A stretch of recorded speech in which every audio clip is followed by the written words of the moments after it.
Shalom, Bapak Ibu Saudara yang dikasihi dan diberkati oleh Tuhan kita Yesus Kristus.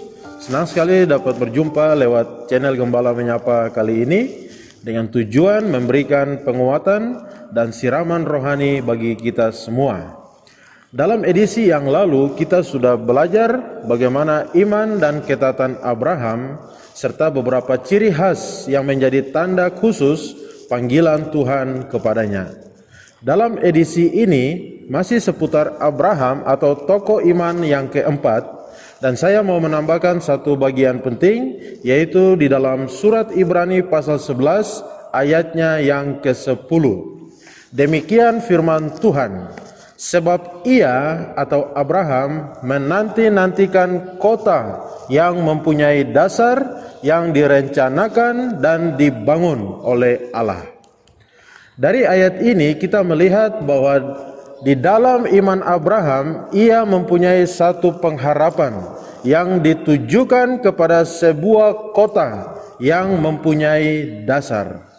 Dengan kata lain, sebuah kota yang mempunyai pondasi atau kota yang berpondasi.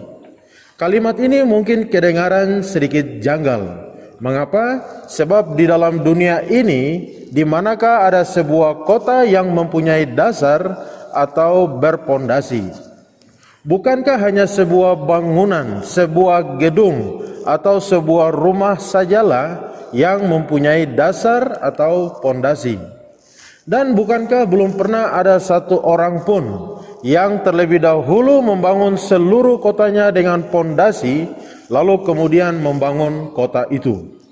Jadi semua kota, semua daerah, semua kerajaan, dan semua bangsa di dunia ini hanyalah sebuah tempat yang dapat digoncangkan. Di dalam Ibrani pasal 12 ayat 26 dan 27 mencatat bahwa langit dan bumi yang kita tinggal ini merupakan sebuah tempat yang dapat diguncangkan, sehingga tidak ada satu tempat manapun yang akan tinggal tetap. Lalu di ayat 28 penulis Ibrani membandingkan serta menegaskan bahwa kita orang percaya menerima satu kerajaan yang tak tergoncangkan. Sehingga setelah menerima kerajaan yang tak tergoncangkan itu, maka kita sedang berjalan menuju ke kota Sion. Bukan kota Sion yang berada di bumi ini, tetapi kota Sion yang berada di dalam surga, kota Sion yang rohani. Oleh karena itu, sebagai orang yang percaya, jikalau iman dan pengharapan kita kepada Tuhan hanya sebatas urusan perkara-perkara duniawi saja, atau iman dan pengharapan kita hanya berfokus pada hal-hal lahiriah semata di dalam dunia ini, maka kita adalah orang-orang yang paling malang, orang-orang yang paling kasihan. Ada seorang hamba Tuhan yang berpengaruh pernah berkata demikian, jikalau iman orang Kristen tidak ditujukan kepada kekekalan, tetapi hanya di dunia ini saja, maka pengharapan kita hanyalah kosong, dan kita lebih kasihan daripada siapapun. Kalimat ini selaras dengan konsep Paulus di dalam surat 1 Korintus pasal 15 ayat 16 sampai 19. Jikalau Kristus tidak dibangkitkan, maka sia-sialah imanmu dan kamu masih hidup di dalam dosa. Ayat 17. Lalu ayat 19 berkata, jikalau kita hanya dalam hidup ini saja menaruh pengharapan pada Kristus, maka kita adalah orang-orang yang paling malang dari segala manusia. Jadi kekristenan kita adalah berdasarkan Kristus, dan Kristuslah yang menjadi dasar iman dan pengharapan kita. Melalui Kristus yang mati dan bangkitlah, kita tahu bahwa dunia ini bukanlah rumah kita yang kekal. Dalam dunia ini, kita hanyalah seperti seorang musafir yang sedang mengadakan sebuah perjalanan. dan kita sedang berjalan menuju ke surga. Dalam Ibrani pasal 11 ayat 10 tadi yang berkata, sebab ia atau Abraham menanti-nantikan kota yang mempunyai dasar, yang direncanakan dan dibangun oleh Allah. Jadi Abraham tetap beriman dan taat sampai akhir hidupnya, sampai ia menutupkan matanya, sampai ia meninggalkan dunia ini.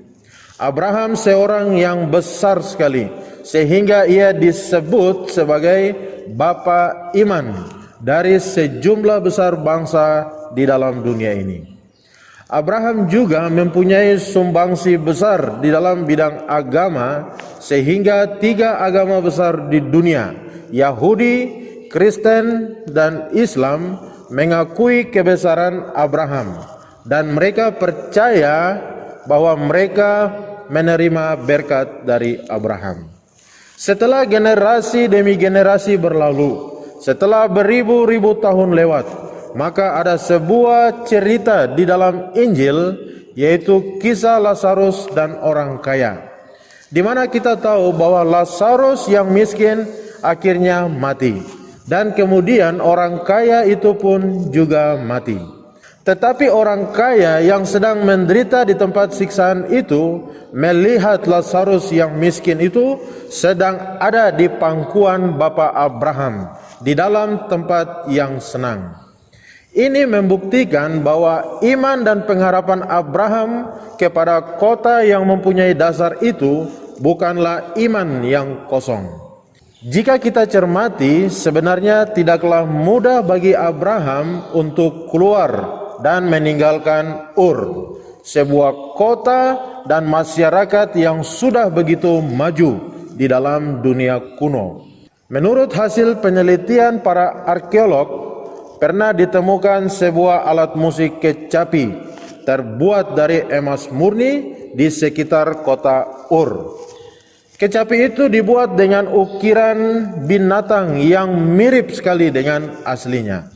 Mereka menghabiskan waktu 8 tahun untuk meneliti kecapi itu, dan ternyata kecapi itu olahan emas yang dipakai membuatnya lebih baik daripada emas yang ada di negara-negara maju, dan lebih baik daripada emas 24 karat yang ada di Indonesia.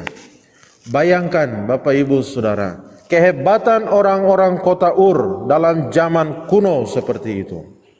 Bapak Ibu Saudara yang Tuhan Yesus kasihi, memang hari ini kita sedang ada di dalam dunia, tetapi milikilah iman yang sejati di dalam Kristus Yesus, yang menjamin hidup kita baik di dunia ini sampai ke surga. Kota Allah yang mempunyai dasar, yang direncanakan dan dibangun oleh Allah sendiri. Kiranya Tuhan Yesus memberkati kita. Shalom.